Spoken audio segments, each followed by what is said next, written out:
cần che giấu từng góc tôi khuôn là phía sau bờ môi.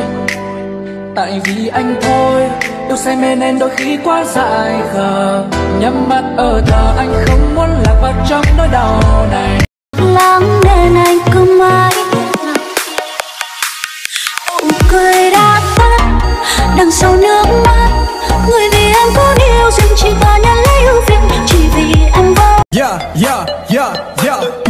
Em đêm nay ngon và căng cực, ăn mặc sang chảnh cùng đi ăn mực.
Bố mày sợ mày quá, bố kéo cả lo.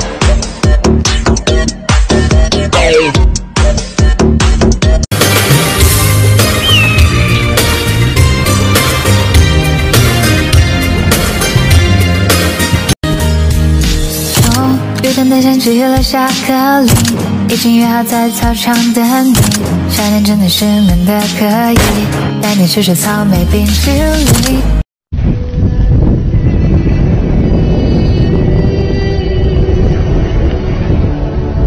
Bố mày sợ mày quá, bố kéo cả lo.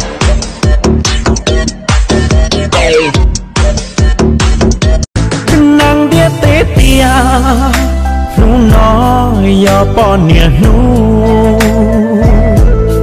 rong xe cơ kia